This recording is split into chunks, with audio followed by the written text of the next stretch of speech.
오늘 주보에 나와 있는 본문은 요한복음 4장 34절부터 38절이지만 실질적인 본문은 28절부터 42절입니다. 그 본문을 중심으로 전도하는 신앙생활이라는 제목으로 말씀을 전하고자 합니다. 우리는 사랑하는 사람들과 함께 더불어 살아갑니다. 아무 문제 없이 살아가면 좋을 텐데 참 희한하게도 가장 사랑하는 사람들과 가장 심하게 싸우기도 하고 다투기도 하고 사이가 나빠질 때가 있습니다. 자, 그렇게 서로 관계가 좋지 않을 때 우리는 그 사이에 이제 중재하기도 하고 그 중재를 통해 화해를 이끌어 내려고 합니다. 아버지와 자녀의 관계가 틀어지게 됐을 때는 어머니가 나서서 중재로 화해를 시키기도 하고, 또 형제들이 서로 싸우고 다툴 때에는 부모님이 나서서 중재를 시키며 화해를 도모합니다. 친구들 사이 그리고 지인들 사이에서도 관계가 틀어질 때에 또 다른 친구의 도움이나 지인의 도움으로 다시 가까워지는 모습을 우리는 보게 되죠. 이처럼 깨어졌던 관계가 중재를 통해 회복되는 모습을 보게 되면 우리 마음 가운데는 평안함이 있게 되고 또 잔잔한 기쁨이 있게 됩니다. 오늘 본문에도 이러한 화해의 사건이 등장하게 됩니다. 오랜 시간 서로 적대하며 지냈던 유대인과 사마리아인, 이 사이에 화해의 움직임이 나타나게 되죠. 일의 중심에는 한 사마리아 여인이 있습니다. 그런데 이 여인은 사회적으로 존경받는 인물도 또한 재물이나 능력을 갖춘 사람도 아닙니다. 오히려 도덕적으로 비난받아 마땅하고 사람들로부터 외면받게 되는 그런 사람이죠. 그럼에도 불구하고 예수님께서는 이 여인을 사용하셔서 유대인과 사마리아인 사이에 놀라운 화해 역사가 있도록 해 주십니다. 특별히 유대인을 증오했던 사마리아인들이 유대인이신 예수님과 그 제자들을 오히려 환대하게 되는 굉장히 믿기 어려운 장면이 오늘 나타나게 됩니다. 이것은 단순한 사람과 사람과의 관계의 회복을 뛰어넘는 수준의 사건입니다. 그 이면에는 하나님과 죄인 사이에 근본적인 화해가 일어나게 되고 그 화해를 통하여 유일한 길, 진리 되시는 예수님을 깨닫게 되는 거죠. 자, 왜 이런 일이 발생하게 될까요? 그것은 하나님께서 예수님을 이 땅에 보내신 목적과 부합하게 됩니다. 하나님 되시는 예수님께서 하나님께로 유일하게 나갈 수 있는 길이심을 알려주시며 모든 사람들이 예수 그리스도를 통해 하나님 앞으로 나갈 수 있도록 해 주시는 거죠. 그래서 본문 뒤에 이어지는 42절에 사마리아인들은 이렇게 고백합니다. 그 여자에게 말하되 이제 우리가 믿는 것은 내 말로 인함이 아니니 이는 우리가 친히 듣고 그가 참으로 세상의 구주이신 줄을 알미라. 유대인들이 믿는 성경을 사마리아인들은 온전히 받아들이지 않았습니다. 그들은 모세오경이라 하는 일부분만 믿었습니다. 또한 유대인들이 예배를 드리는 예루살렘 성전을 거부하던 사람들이었습니다. 그런 그들이 이제는 예수님, 유대인이신 예수님을 세상의 구주로 인정하며 주님으로 맞아들이게 된 것이죠. 이것이 바로 죄인과 하나님 사이의 화해이며 이 기쁜 소식을 전해서 사람들이 하나님께로 돌아오게 하는 것을 전도라고 합니다.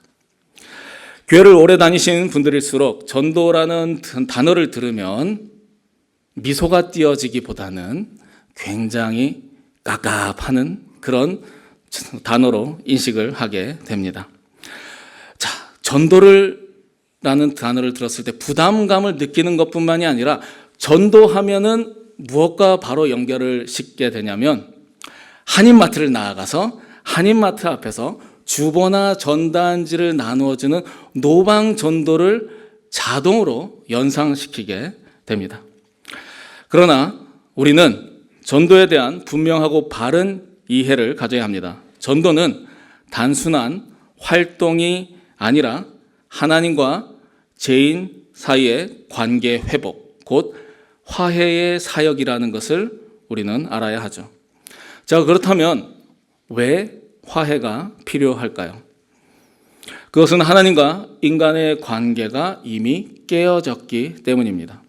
자, 사람과의 관계도 약속을 어긴다거나 신뢰를 저버리게 되는, 그래서 해서는 안 될 행동을 하게 될 때에 깨어지게 됩니다. 대표적으로 사기나 불륜이 그러한 일들이 되죠. 이처럼 하나님과 인간의 관계도 인간이 하나님과의 언약을 어기고 하나님을 향한 신앙을 저버리며 하나님께서 금하신 죄를 범함으로 깨어지게 된 겁니다. 자, 그렇게 관계가 깨어지게 되면 가해자는 어떻게 하는 게 정상적인가요?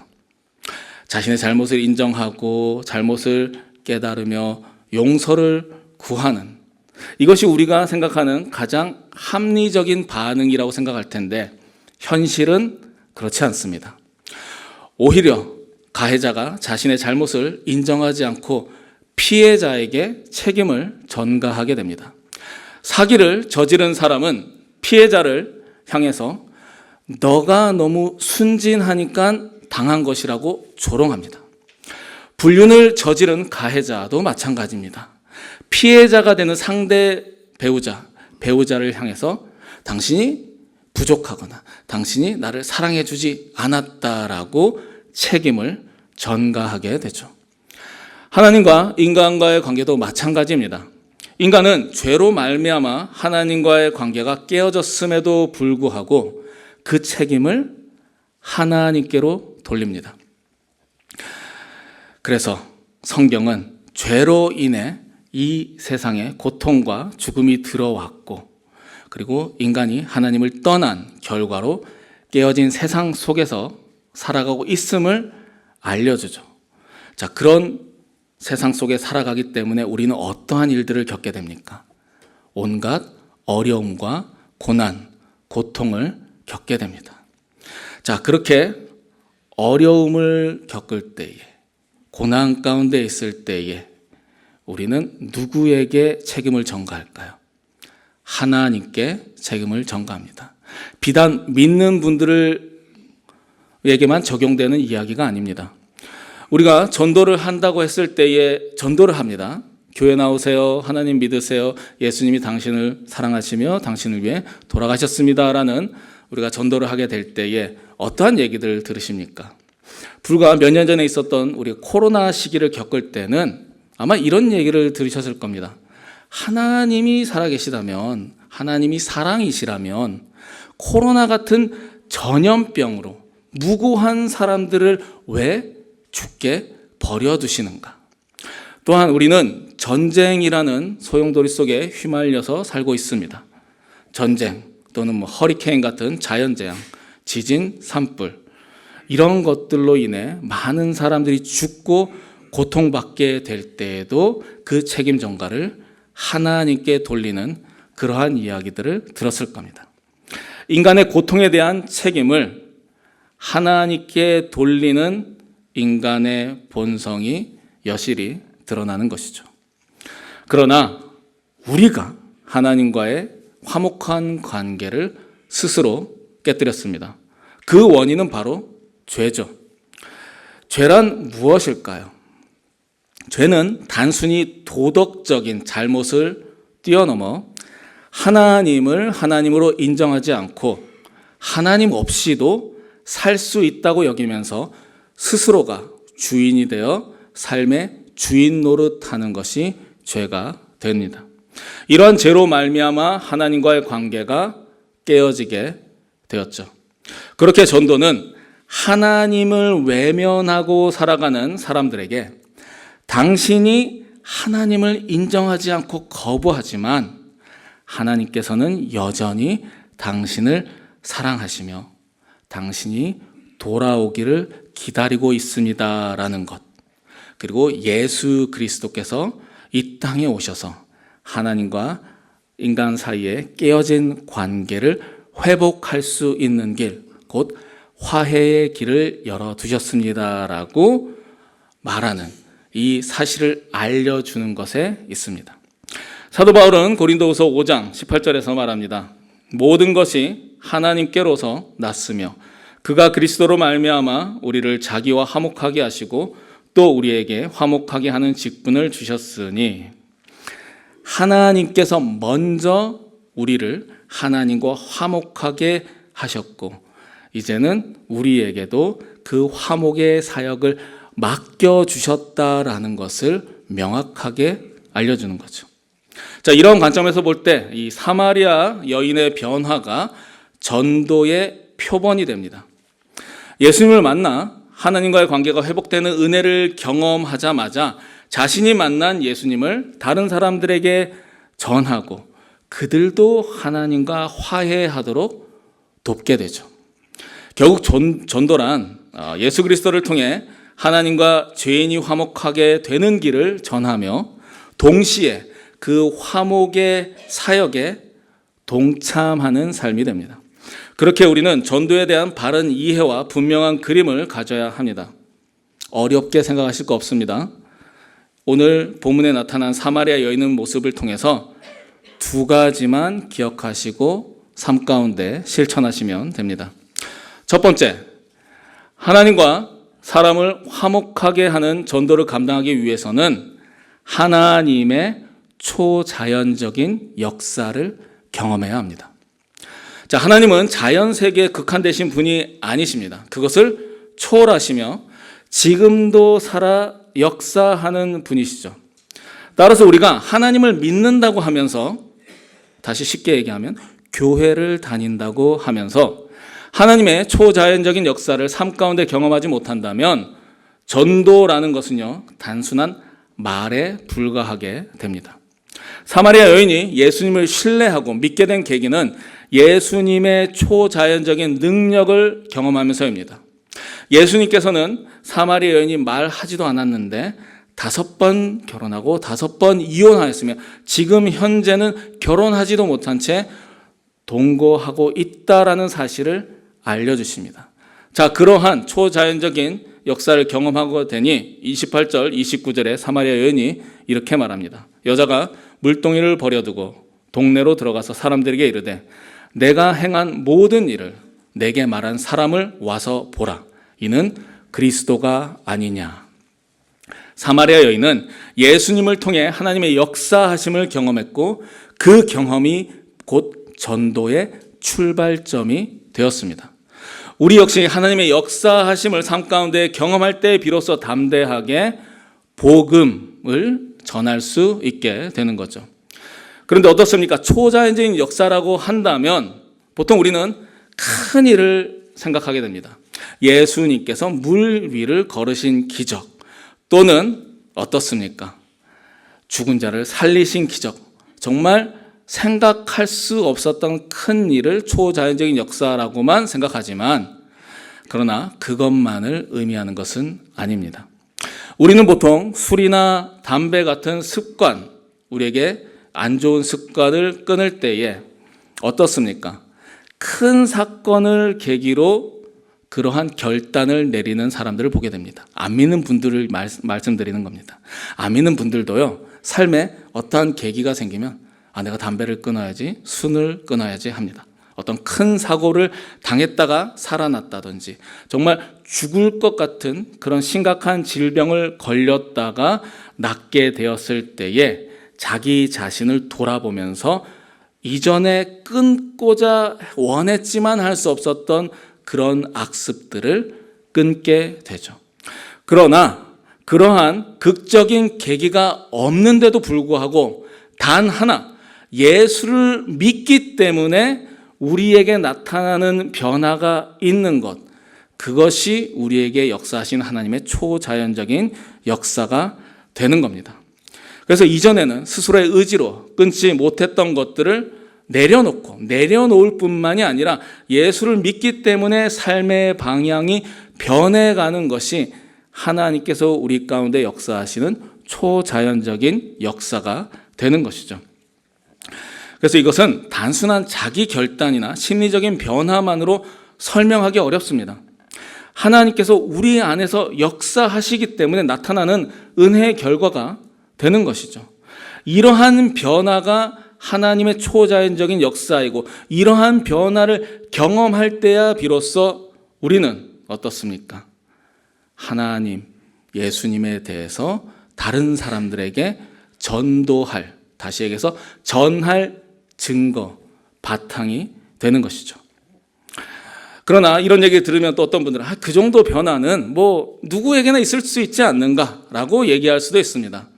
자, 그렇다면 한 단계 조금 더 올라가면 어떨까요? 어떤 분들은 예수 믿기 전에는 심한 불면증으로 잠을 자지 못하신 분들이 계십니다. 그래서 약을 먹어도 잘 수가 없는데 예수님을 믿고 예수님을 영접하고 난 다음에 그 후로는 평안하게 잠을 잘 잤다라고 얘기하시는 분들도 계십니다. 뿐만 아니라 저와 함께 살고 있는 한 사람은 예수 믿기 전에는 본인이 건강에 자신이 있다고 생각했는데 어느 순간에 자궁에 혹이 있는 것을 발견하게 됩니다.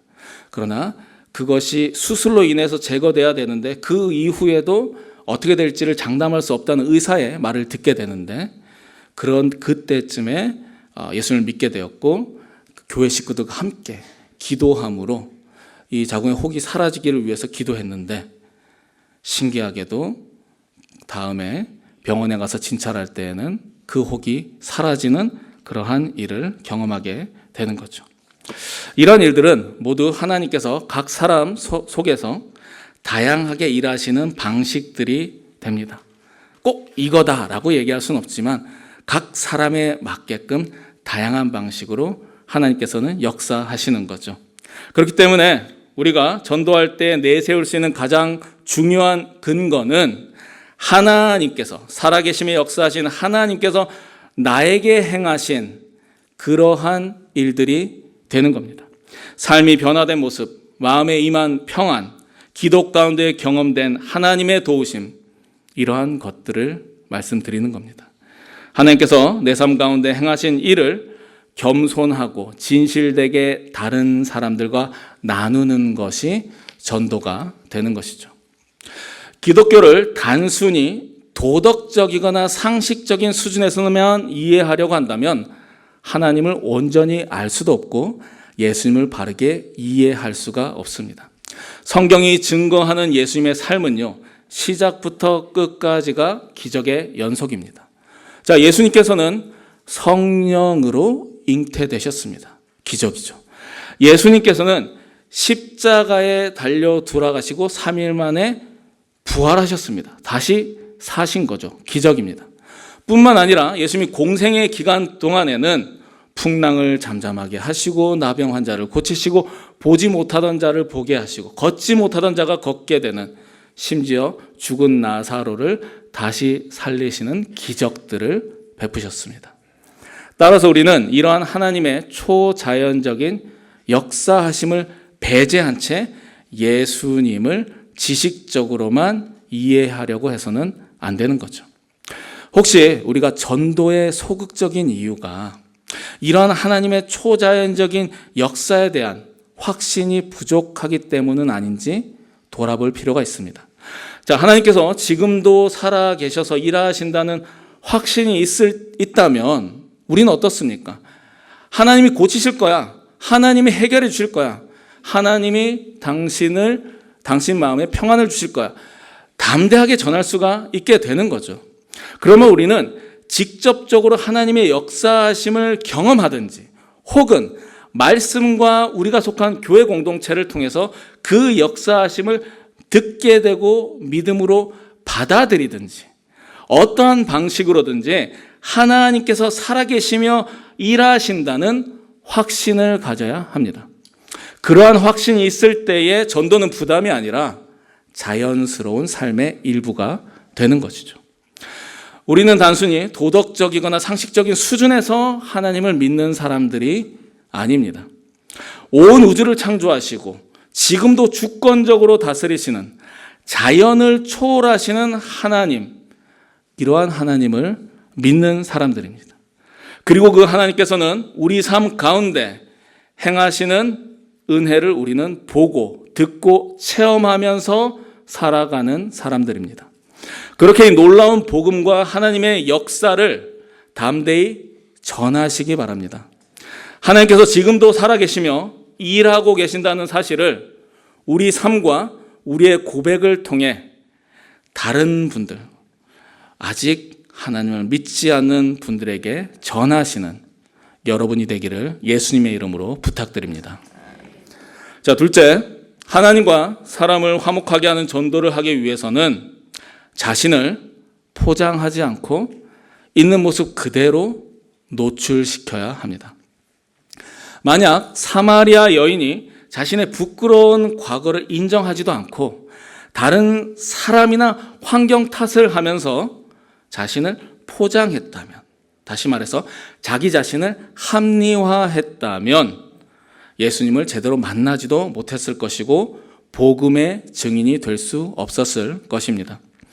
곧 복음 앞에서 우리는 먼저 자신이 죄인됨을 인정하는 자리로 나아가야 합니다.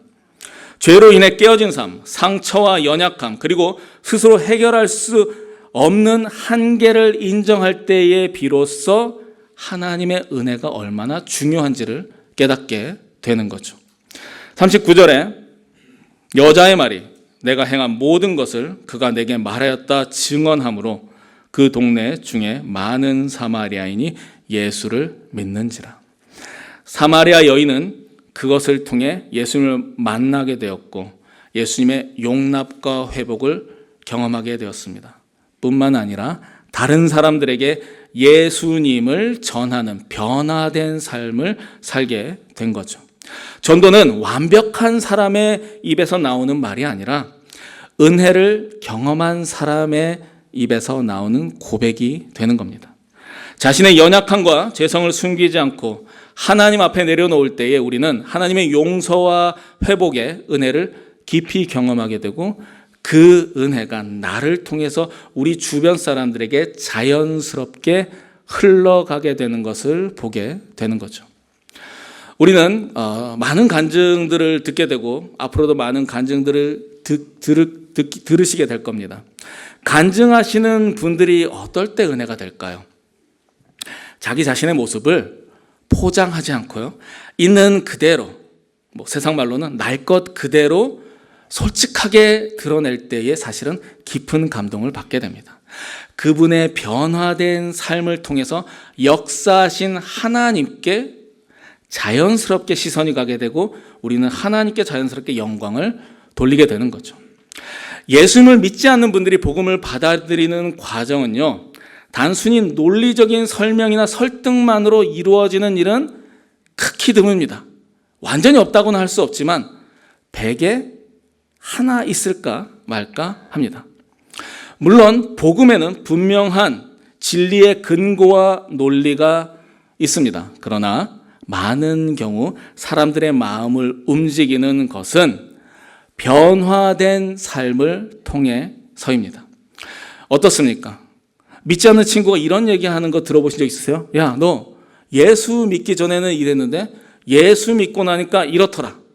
당연히 안 좋았던 과거에 상반되는 좋은 모습을 대비해서 이야기하는 거가 되는 거죠. 그런데 혹시나 너 예수 믿기 전이나 믿고 나서나 별반 차이가 없다, 이러면 죄송한데 한번 돌아보셔야 됩니다. 무슨 말이냐면 예전에 착했는데 지금도 착하다라는 게 아니라 예전에도 엉망이었는데 지금도 엉망이라는 의미면 내가 예수님을 제대로 믿고 있는 것인가 라고 한번 돌아볼 필요가 있는 것이죠. 그래서 예수님 믿기 이전의 모습과 믿고 난 다음의 모습이 정말 크게 변화되어 가고 있고 변화되어 가는 과정 중에 있을 때에 우리는 그분의 모습을 통해 정말 마음에 감동이 다가오게 됩니다. 왜 그러냐면 이전에는 이기적이었고 자기만 알고 자기 가족만 알던 사람이 이제는 다른 사람을 위해서 베풀고 섬기고 희생하는 사람으로 변화되고 있기 때문이죠. 그렇게 우리는 우리의 연약함과 변화 이전의 모습을 숨기실 필요가 없습니다. 그냥 있는 그대로 얘기하시면 됩니다. 내가 예전엔 이랬다. 예수 믿기 전엔 이랬다. 그러나 예수님을 만났고 예수 믿고 난 다음에 이렇게 변화되고 있다라고 이야기하시면 되는 거죠. 그럴 때에 그것이 복음이 되고 그 복음은 살아있는 증언이 되고 그리고 믿지 않는 분들의 마음을 터치하고 변화시키고 움직이게 하게 됩니다. 그리고 그 과정을 통해서 하나님께서 죄인들을 부르시고 하나님과 화목하게 되는 역사가 이루어지게 되는 거죠. 그래서 우리 모두 변화된 삶의 증인으로서 하나님의 초자연적인 은혜를 숨기지 말고 담대하게 전하셔서 많은 사람들을 하나님과 화목하게 하는 사역에 동참하시기를 예수님의 이름으로 부탁드립니다. 자, 마지막으로 우리가 전도하면서 반드시 기억해야 할 것이 한 가지 있습니다. 내가 심는다고 해서 반드시 내가 거두는 것은 아니라는 겁니다. 우리가 전도하다가 실망하게 되는 이유는 뭡니까? 내가 복음을 전했으니까, 내가 노력했으니 나를 통해서 이 사람이 예수 믿고 나를 통해서 우리 교회로 나아오는 그것을 가장 기대하게 되는데 그렇지 못할 때 우리는 실망하게 되고 낙심하게 되고 아예 전도를 포기하게 됩니다. 그러나 예수님께서는 이에 대해서 분명히 말씀하십니다. 35절부터 38절을 다시 보시면 너희는 넉 달이 지나야 추수할 때가 이르겠다 하지 아니하느냐. 그러나 나는 너희에게 이르노니 너희 눈을 들어 밭을 보라. 희어져 추수하게 되었도다.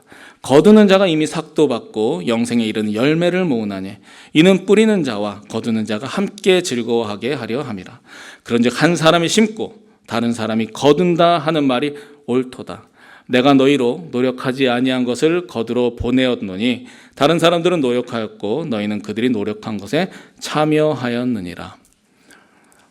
이거 사실 비상식적이고 비합리적인 이야기입니다. 여기 계신 분들은 믿음이 좋으셔서 아멘을 하시는 분도 계실 텐데 농사의 원리는 어떻습니까? 보통 씨를 뿌린 사람들이 어떻게 해야 되죠? 열매를 거두는 게 지극히 상식적이고 지극히 당연한 겁니다. 그것이 농부에게 기쁨이 되죠. 씨를 뿌릴 때 기대하던 그 기대가 충족이 되는 겁니다. 반대로 씨를 뿌렸는데 열매를 거두지 못하는 것은 사실은 인생이 무너지는 것 같은 큰 실패로 다가오게 됩니다. 그런데 예수님은 어떻게 말씀하시는 거죠? 뿌리는 자와 거두는 자가 함께 즐거워한다는 상식을 초월하는 말씀을 하시는 거죠. 여러분이 진정으로 하나님께서 맡기신 화해의 사명을 잘 감당하려면 내가 맡은 역할에 충실하겠다는 마음이 필요합니다. 심는 역할이면 심는 일에 충성하고 거두는 역할이면 거두는 일에 감사함으로 감당하시면 되는 거죠. 우리가 이제 16번지를 이제 데몰리션이 이제 거의 끝났고 이제 주님께서 원하시는 건물을 짓기 시작할 겁니다. 건물을 세우는 과정을 생각하시면 이해가 쉽습니다. 기초공사를 하게 될 거고요. 벽을 세우게 될 거고요. 그 다음에 전기, 그 안에 설비가 들어가게 될 거고, 마감도 해야 되죠. 페인트 칠도 해야 되죠. 여러 세부적인 단계가 나눠져 있습니다. 각각의 과정이 따로 떨어진 것이 아니라 하나의 완성된 건물을 만들어가기 위해서 서로 다른 역할들이 존재하는 것뿐입니다. 전도도 마찬가지입니다. 대개는 한 번의 만남이나 한 번의 말로 모든 결실이 이루어지지 않습니다. 오랜 기도와 좋은 관계, 이 다양한 사람들의 섬김과 증거가 함께 어우러져서 하나님께서 이루어 가시는 과정이 전도가 되는 거죠. 그러므로 우리는 조급해하지 않고 하나님께서 맡기신 역할을 충성스럽게 감당하면서 하나님께서 이루실 열매를 신뢰하며 기다릴 수 있어야 합니다. 저는 목사로서 예수님을 영접하시도록 돕는 이른바 거두는 역할을 할 때가 많습니다. 복음을 전하고 예수님을 소개할 때에 그 복음을 듣고 예수님을 영접하시는 분들이 눈물을 흘리시면서 예수님을 기쁨으로 영접하는 모습들을 자주 목격합니다. 그런데 저는 뿌리진 않았지만 거둘 때도 기쁜데 제가 거두는 것보다 더 기뻐하시는 분들을 보게 됩니다. 어떤 분들이냐면 씨를 뿌린 분들이십니다. 그분들은 영혼이 예수님께 나올 때까지 오랜 시간 기도하셨고 정말 오랜 관계를 맺고 그리고 복음을 시대가 될 때마다 전하고 간증하고 사랑으로 섬기면서 씨를 뿌려오신 분들입니다. 그 수고의 시간이 있었기 때문에 오늘의 열매가 있는 것이죠. 그때에 비로소 뿌린 자와 거두는 자가 함께 기뻐하게 되는 것이죠. 이것이 바로 예수님께서 말씀하신 하나님 나라의 신비입니다. 상식적으로 뿌린 사람이 거두고 기뻐하시는 것이 자연스럽지만 하나님의 나라에서는 심는 사람과 거두는 사람이 함께 기뻐하는 은혜의 구조가 나타나게 되는 거죠. 그러므로 우리는 전도 가운데 분명히 기억해야 합니다. 전도에는 심는 역할과 거두는 역할이 모두 존재한다. 당장 내가 씨를 뿌리고 전도한다고 했을 때 눈에 보이는 변화가 없을지라도 열매가 맺혀지는 것처럼 보이지 않을지라도 낙심하실 필요가 없다는 거죠. 오히려 그럴수록 충성되게 복음의 씨앗을 뿌려야 합니다. 우리는 먼저 예수 그리스도를 통해서 하나님과 화목하게 되었습니다. 그렇게 지금 이 자리에서 하나님을 예배하며 우리는 신앙생활을 하고 있습니다. 그러나 이것이 신앙생활의 전부가 아닙니다. 다시 말씀드려서 나 혼자만 천국 가고 나 혼자만 하나님 믿으며 이 세상에서 복을 누리는 삶을 사는 것이 전부가 아니라는 겁니다. 하나님께서 우리와 화해하신 다음에 우리에게 새로운 사명을 맡기셨습니다. 아직 하나님과 화목하지 않은 사람들에게 나아가서 그들도 하나님과 화목하게 되도록 복음을 전하는 전도의 사명을 우리에게 맡기신 거죠. 이 사명은 특정 소수에게만 주신 사명이 아니라 하나님의 자녀가 된 모든 성도님들에게 맡겨주신 사명이 됩니다. 그렇게 우리는 하나님께서 우리를 화목하게 하신 목적과 그 안에 담긴 하나님의 마음을 깨달아 그 은혜에 감사함으로 맡겨주신 전도의 사명을 기쁨과 책임감으로 감당해야 합니다. 그럴 때에 우리 삶의 자리에서 복음의 씨를 뿌리고 또 하나님께서 허락하신 때에 그 열매를 거두게 되며 그 열매를 거둘 때에 뿌린 자와 거둔 자가 함께 기뻐하는, 다시 얘기해서 천국 잔치의 그 순간이 저와 여러분 우리 예일교회에 충만하시기를 예수님의 이름으로 축원합니다. 기도하시겠습니다. 하나님 아버지, 우리가 죄인 되었을 때부터도 우리를 사랑하시고 우리를 택하시고 예수 그리스도를 통해 깨어진 관계가 회복되며 하나님과 화목을 이루어 주셨습니다. 주님, 그것을 우리가 망각하지 않았는가 돌아보게 됩니다.